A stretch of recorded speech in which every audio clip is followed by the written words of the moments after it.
प्यार में सौदा करने की आदत इन अमीरों की जान ले लेती है हम जैसे गरीबों की। मांगो, मांग कर देखो, जान तक दे दूंगा। मुझे तुम्हारी नहीं, सब जानों की सलामती चाहिए जो यहाँ पर कैद है। छोड़ दो उन्हें। मांगी तो तुमने मेरी जान ही है, लेकिन जो मेरे प्यार का दावा ना साबित कर सके वो जान किस काम की।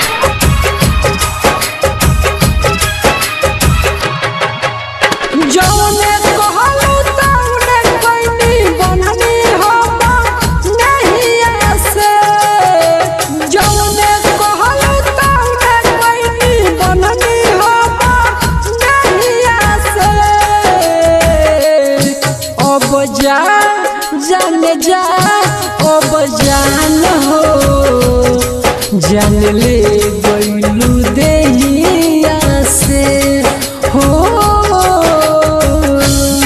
ओ बजान जाने जा ओ बजान हो, जान ले गइलू देहिया से।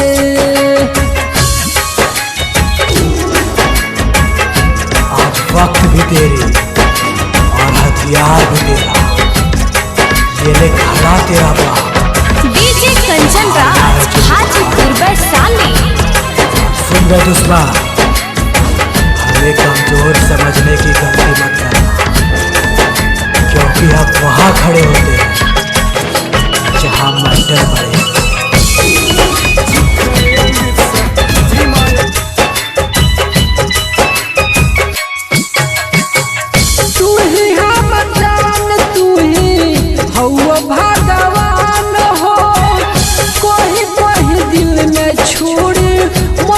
हमारा जान हो,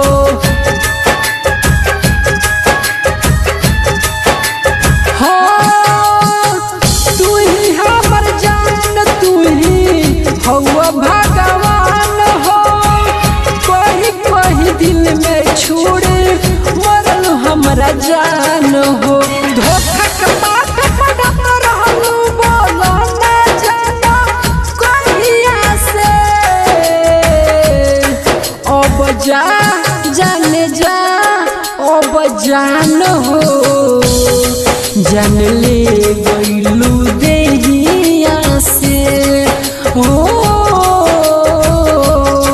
ओ बजा जाने जा ओ बजान हो, जान ले गइलू देहिया से।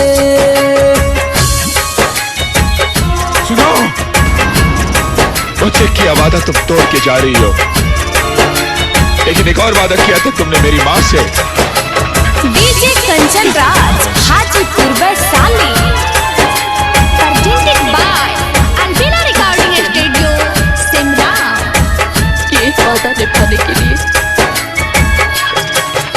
एक माँ का दिल तोड़ दिया। तो माँ है ना,